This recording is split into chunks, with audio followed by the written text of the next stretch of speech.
Yes, नमस्कार everyone. कैसे हैं आप लोग? वैसे वर्ड अच्छा है, आपको कैसा लगा कमेंट बॉक्स में अपनी राय ज़रूर दीजिए। तो आज के इस वीडियो में हम जो ह्यूमन बॉडी है, मानव शरीर है, उसका एक शॉर्ट इंट्रोडक्शन देख रहे हैं। ठीक है, ये क्या है आपके सामने? ये तो सर एक पुतला सा दिख रहा है, पुतला नहीं है। इसमें जो एक ह्यूमन बॉडी में जितना मसाला होना चाहिए वो पूरा है। ये आगे की कुछ स्लाइड्स में आपको क्लियर होगा। इसी ह्यूमन बॉडी के कुछ पार्ट्स के बारे में यहाँ हम इंट्रोड्यूस करेंगे अपने आप को, और इस पुतले को भी इंट्रोड्यूस करना चाहेंगे। कहाँ है वो? ये पूरा मानव शरीर है, और इस शरीर के हर एक पार्ट में हर एक अंग होता है। वो अंग अंग तंत्र बनाता है, और पूरा अंग तंत्र मिलकर अपनी बॉडी बनाता है। तो ये जो आपको सामने दिख रहा है वो क्या है? वो ह्यूमन बॉडी है, और ये ह्यूमन बॉडी सिस्टम से मिलकर बना हुआ होता है, अंग तंत्रों से मिलकर बना हुआ होता है। तो नेक्स्ट बॉडी सिस्टम्स की बात हम कर रहे हैं यहाँ पर। सबसे पहला बॉडी सिस्टम है नर्वस सिस्टम। यहाँ से सारा काम यहाँ से है, सारी दुनिया यहाँ से चलती है। अगर आपका ये सही है तो सारा संसार सही है, और अगर ये सही नहीं है तो कुछ भी सही नहीं है। ठीक है, तो ये नर्वस सिस्टम है। नेक्स्ट जो है वो आता है रेस्पिरेटरी सिस्टम। यानी मेरे अकॉर्डिंग सबसे जो इम्पोर्टेंट सिस्टम होता है वो ये है। अगर आपका ये सब कुछ सही चल रहा है ना, तब कोई दूसरा पार्ट अगर कम भी काम कर रहा है तो चल जाएगा। लेकिन अगर ये स्वस्थ नहीं है ना आपका, यहाँ कुछ अलग भरा हुआ है, कुछ माद है, तब आप सक्सेस नहीं हो पाओगे। तब मतलब जो भी हम अपना जोश है, अपना पैशन है, अपनी इंटेलिजेंसी है, हम जो इंटेलेक्चुअल बनते हैं, हम जो स्पिरिचुअल बनते हैं, वो सारे नर्वस सिस्टम की वजह से बनते हैं। खैर, सेकेंड सिस्टम अपना रेस्पिरेटरी सिस्टम, जिसे श्वसन तंत्र कहते हैं। नेक्स्ट जो आता है, यहाँ ये लंग्स है। ठीक है, फिर नेक्स्ट आता है अपना एक्सक्रीटरी सिस्टम, इसे यूरिनरी सिस्टम भी कहते हैं। सर ये तो आपने लीवर पे बता दिया। नहीं, लीवर के आप पीछे हाईलाइट जो किडनी हो रही है ना, उसको ये शो कर रहा है। ठीक है, नेक्स्ट जो आता है वो अपना डाइजेस्टिव सिस्टम है, जिसमें इंटेस्टाइन वगैरह, लीवर वगैरह वो सारे आते हैं।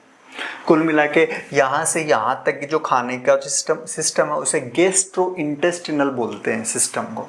ठीक है, जब आप अपने जीभ पे कोई चीज़ रखते हो और उससे लेकर पाचन तंत्र के अंतिम अंग तक जो हिस्सा होता है, उस पूरे के पूरे पार्ट को गैस्ट्रो इंटेस्टिनल सिस्टम कहते हैं। इसीलिए अगर आपके कहीं पेट में गड़बड़ है ना, तो आप ये कहते हो कि गैस्ट्रो को आप दिखाओ, तो आपको कोई सजेस्ट करता है तो वो गैस्ट्रो एंटेरोलॉजिस्ट होता है, जो पूरे पाचन तंत्र का ज्ञाता होता है। नेक्स्ट जो सिस्टम है वो आता है रिप्रोडक्टिव सिस्टम, जहाँ से ये पूरी दुनिया बसी हुई है, जिसकी वजह से। नेक्स्ट जो आता है वो आता है एंडोक्राइन सिस्टम। ये भी एक सिस्टम होता है। हर एक पार्ट का हम शॉर्ट इंट्रोडक्शन लेके अलग से वीडियो बनाएंगे, क्योंकि ये जो दुनिया आज की चल रही है ना, वो शॉर्ट्स की दुनिया है। इनको 60 सेकंड या 3 मिनट के शॉर्ट में सारा सब कुछ वो चाहिए जो एक कंपटीशन एग्जाम को फाइट करने के लिए चाहिए होता है। तो ऐसी एक जनरेशन आ गई है, इसलिए वीडियो को हम पार्ट्स में अलग अलग सिस्टम के लिए छोटे छोटे पार्ट्स में डिवाइड करके पढ़ेंगे। खैर, अभी हम इसमें आगे चलते हैं। नेक्स्ट जो सिस्टम है वो है इंटेगुमेंट्री सिस्टम, जिसे त्वचा तंत्र भी कहते हैं। ठीक है, आगे हम देखेंगे कि ये अलग अलग सिस्टम क्या क्या काम करते हैं। नेक्स्ट सिस्टम जो आपको दिख रहा है वो है इम्यून सिस्टम, जिसे प्रतिरक्षा तंत्र बोलते हैं, जिसकी वजह से मैं बोल रहा हूँ, आप आराम से बैठ के सुन रहे हैं। नेक्स्ट जो है, वरना तबीयत सही नहीं होता था, कौन देखता है, कौन यूट्यूब चलाएगा। नेक्स्ट आता है पेशी और कंकाल तंत्र, जिसकी वजह से मैं खड़ा हूँ और आप बैठे हैं या आप सो रहे हैं।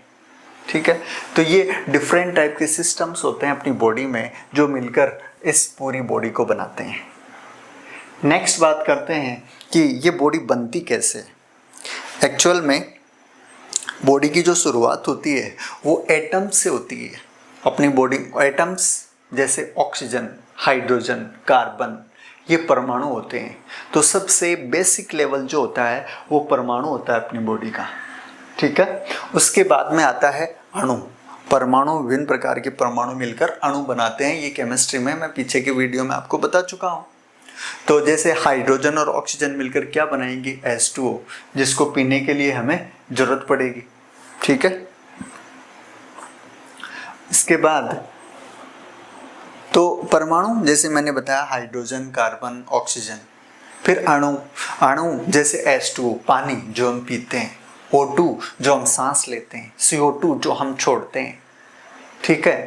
कार्बोहाइड्रेट जो हम खाना खाते हैं, ठीक है। वो सारे के सारे क्या है, अणु। और वे अणु मिलकर क्या बनाते हैं, कोशिकांग बनाते हैं, ठीक है। और कोशिकांग मिलकर किसमें बसे हुए होते हैं, इस दुनिया में बसे हुए होते हैं, इसे बोलते हैं कोशिका।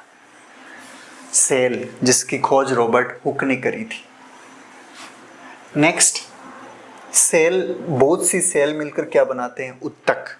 और उत्तक मिलकर अंग बनाते हैं। ये जो क्या है, वो अपने यहाँ पर एक थैला होता है ना, जिसमें हम सारा सब कुछ, जिसके लिए हम भागते फिरते हैं खाने पीने के लिए, वो यही है। इसमें इतनी सी दुनिया के लिए ये हम हाय पैसा करते हैं, बस इतनी सी अंग के लिए, ठीक है। ये स्टोमक है, पेट है अपना। नेक्स्ट, ये अंग मिलकर क्या बनाते हैं, अंग तंत्र। जैसे श्वसन तंत्र, यानी जिसमें बहुत छोटे छोटे अंग मिलकर पूरी एक सिस्टम को बनाए रखते हैं। श्वसन तंत्र जो पूरा श्वसन से रिलेटेड होता है। परिसंचरण तंत्र जो ब्लड सर्कुलेशन से रिलेटेड होता है। तंत्रिका तंत्र जो सोचने से लेकर उद्दीपन, अनुक्रिया, प्रतिक्रिया से रिलेटेड होता है। तो हर एक अंग तंत्र में अंग होते हैं, और हर एक अंग में क्या होते हैं, उत्तक होते हैं, और हर एक उत्तक में कोशिका होती है, ठीक है। अपनी आँखों की कोशिका अलग है, हालांकि कोशिकाएं अलग अलग होती है, उनका काम अलग अलग होता है, लेकिन बेसिक यूनिट शरीर की किसे बोलते हैं, हम कोशिका को कहते हैं। और अपने बॉडी का बेसिक लेवल अगर हम बात करें, ये स्तर है, ठीक है। और शरीर की संरचनात्मक इकाई कोशिका है। तो स्तर की बात करें तो अणु और परमाणु हम किस में पढ़ते हैं, केमिस्ट्री में, इसलिए इसे रासायनिक लेवल भी बोलते हैं, रासायनिक स्तर भी कहते हैं। ये रासायनिक स्तर जो बेसिक लेवल होता है, और ये ऑर्गेनिज्म लेवल होता है, जीव स्तर सबसे बड़ा लेवल होता है। तो बुनियादी स्तर ये होता है। खैर, तो मैं बात कर रहा था ये विभिन्न स्तरों की, और ये विभिन्न स्तर मिलकर क्या बनाते हैं, अपनी बॉडी का निर्माण करते हैं। जो ये बैठा है आपको देख रहा है, वो यहाँ से स्टार्ट हुआ था और फिर बॉडी बनी है अपनी, ठीक है। मेरी ये जो कहानी है वो सब के लिए है जो आज तक स्कूल नहीं गए, ठीक है। आज से स्कूल जाना स्टार्ट करेंगे, कल से करेंगे। मैं हमेशा ही मेरे जो टीचिंग की स्टार्टिंग है ऐसे मान के करता हूँ कि सामने वाले को कुछ नहीं आ रहा है, ठीक है। तो मैं बेसिक से चल रहा हूँ, साइंस को थोड़ा सा जितने मेरे में बुद्धि है उसके अकॉर्डिंग समझाने की कोशिश कर रहा हूँ। खैर, तो ये कहानी हुई ये बताने के लिए कि ये जो इतना बड़ा शरीर बना है ना, वो ये इतने लेवल से मिलकर बना है, ठीक है। ये क्या है सर, ये इस स्टोमक के अलग अलग यहाँ टिश्यूज है, अलग अलग लेवल है, ठीक है। इन्हीं में लाइनिंग होती है, कहीं घाव हो जाता है तो उसे हम पेप्टिक अल्सर कहते हैं।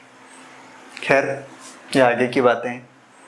नेक्स्ट हम बात करते हैं वो जो अपनी बेसिक यूनिट है ना, शरीर की संरचनात्मक इकाई, वो कौन है, वो ये है, ठीक है। कोशिका, जिसकी खोज रॉबर्ट हुक ने करी थी।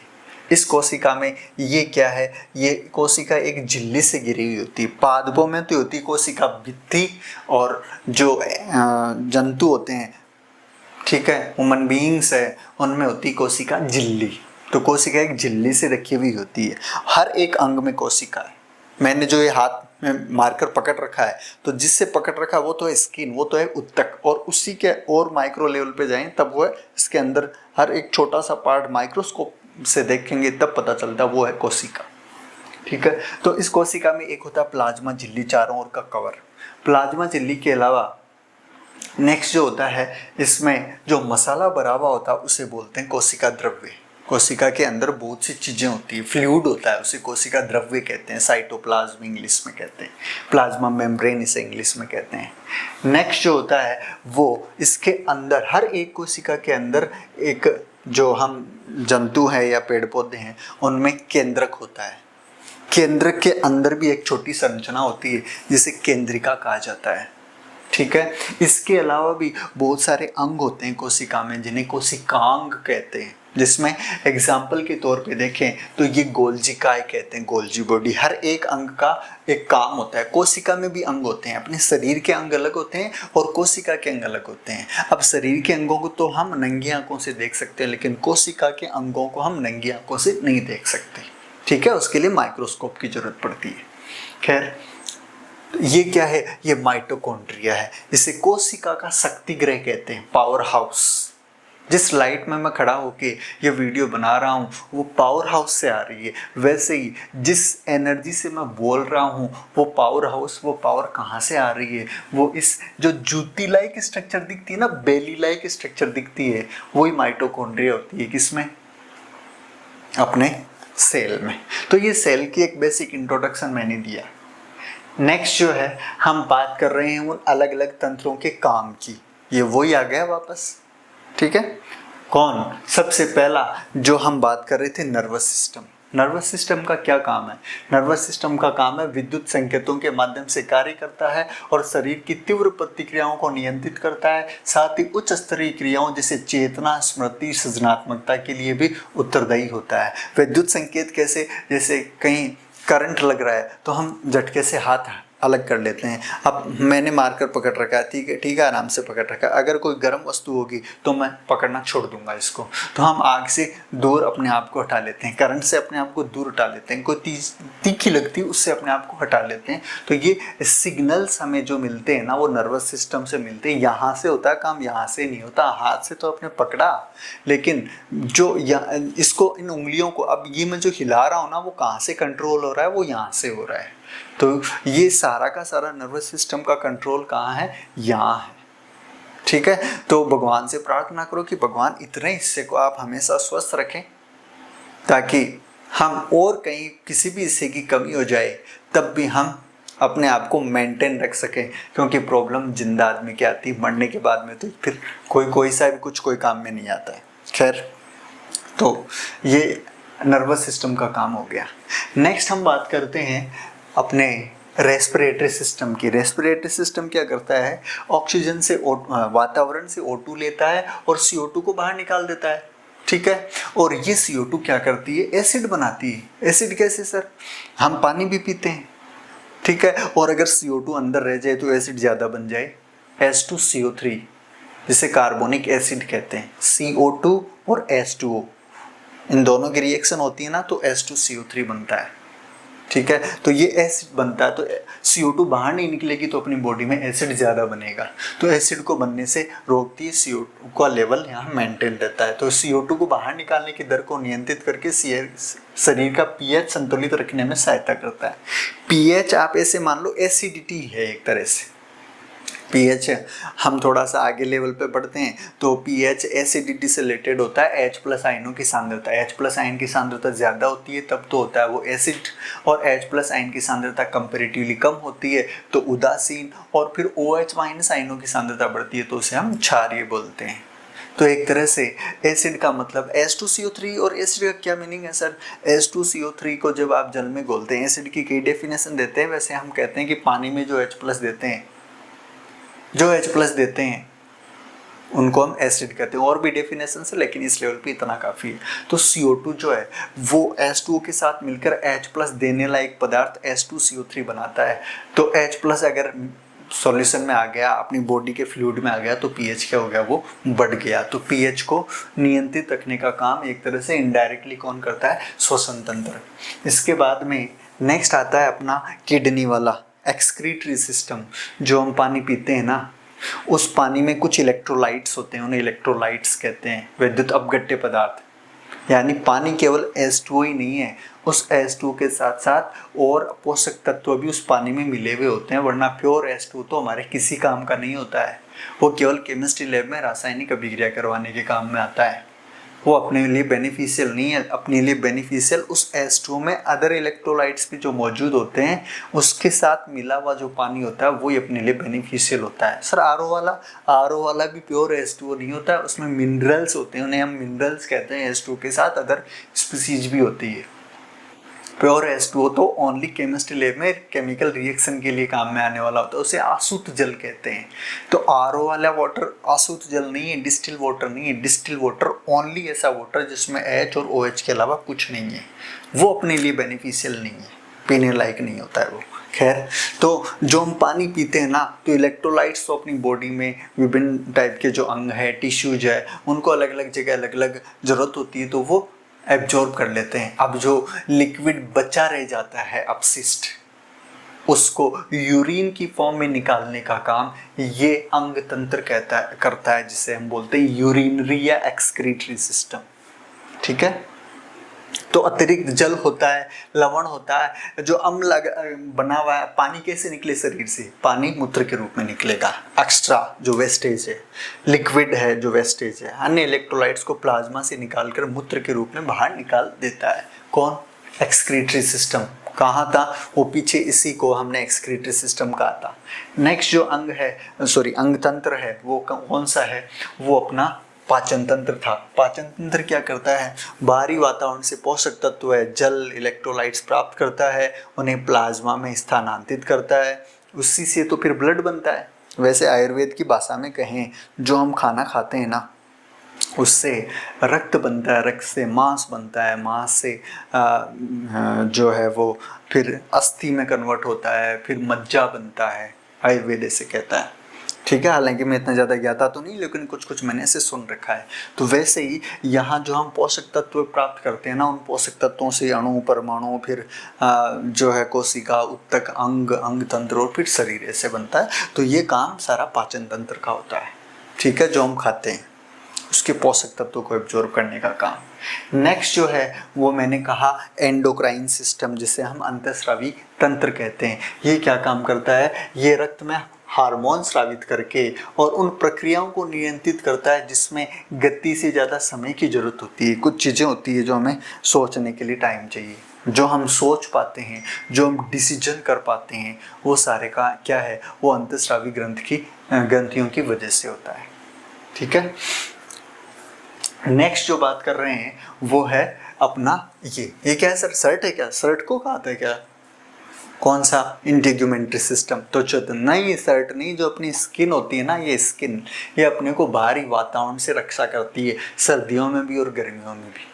सर्दियों में टेम्परेचर मेंटेन रखने का काम करती है, गर्मियों में पसीना बाहर निकाल के टेम्परेचर मेंटेन रखने का काम करती है। तो ये तंत्र बाहरी वातावरण और शरीर के अन्य अंगों के बीच एक सुरक्षात्मक अवरोध का कार्य करती है। जो श्वेत ग्रंथियाँ, जिससे पसीना बाहर निकलता है ना, उन ग्रंथियों को श्वेत या श्वेत ग्लैंड्स बोलते हैं। ठीक है, और त्वचा के रक्त प्रवाह का समायोजन शरीर के तापमान को नियंत्रित करने में महत्वपूर्ण भूमिका निभाते हैं। 37 डिग्री सेल्सियस होता है ना, 37 के आसपास नॉर्मल टेम्परेचर होता है, बॉडी टेम्परेचर। तो जब सर्दियाँ ज़्यादा होती है तब भी अपना टेम्परेचर मेंटेन रहता है इससे। नेक्स्ट, ये जनन तंत्र है, जो एक पीढ़ी से दूसरी पीढ़ी, दूसरी से तीसरी, ये दुनिया जो बसी हुई है वो इस रिप्रोडक्टिव सिस्टम की वजह से है। तो ये डिफरेंट टाइप के सिस्टम, अभी इसमें कुछ बाकी रह गए, वो भी हम आगे पढ़ेंगे। तो ये इस बॉडी को कंट्रोल करते हैं सारे के सारे। नेक्स्ट आता है वही, और इसमें जो दो तंत्र रह गए, एक रह गया प्रतिरक्षा तंत्र, जिससे हम हंस खेल लेते हैं जब मूड होता है सही। मूड सही कब होता है? जब अपनी तबीयत अच्छी होती है। ठीक है, तो ये प्रतिरक्षा तंत्र है। जो बाहरी आक्रमणकारी कौन से? वो आक्रमणकारी जो दिखते नहीं है, ऐसे आक्रमणकारी नहीं जो दिखते हैं। दिखने वालों को तो ये निपटा लेता है, लेकिन जो नहीं दिखते हैं ना, उनको निपटाने का काम कौन करता है? अपना इम्यून सिस्टम। मसल्स, जो हर एक अंग की जो कार्य प्रणाली है वो इम्यून से ही कंट्रोल होती है। अगर इम्यून सिस्टम सही है ना, मतलब हर एक अंग की कार्य प्रणाली अच्छे से रहे तो अपना इम्यून सिस्टम सही है। और अगर कोई अंग काम नहीं कर रहा है ढंग से तो वो इम्यून सिस्टम सही नहीं है। तो ऐसा इम्यून सिस्टम से ही क्रिएट होती है, यानी बाहरी आक्रमणकारी जैसे वायरस, बैक्टीरिया, इनसे अपने शरीर की रक्षा करता है। नेक्स्ट जो है वो आता है पेशी और कंकाल तंत्र, जिसकी वजह से अपना ये जो ढांचा खड़ा है ना, वो सारा क्या है, कंकाल तंत्र, जिसकी वजह से हम जो ये हाथ हिलाते डुलाते रहते हैं ना, वो क्या है, वो पेशीय तंत्र है। ठीक है, तो ये अपनी बॉडी के डिफरेंट टाइप के कुछ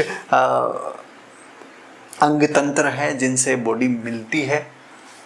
तो आशा है आपको ये पार्ट इंटरेस्टिंग लगा होगा। ये एक मानव शरीर का इंट्रोडक्टरी पार्ट था। हम आगे के वीडियोस में हम अलग अलग अंग तंत्र का थोड़ा सा डिस्क्रिप्टिव मैनर में वीडियो देखेंगे। इस तरह से पढ़ेंगे कि कभी किसी से इम्पोर्टेंट क्वेश्चन मांगने की जरूरत नहीं पड़ेगी। ठीक है, तब तक के लिए शुभ रात्रि।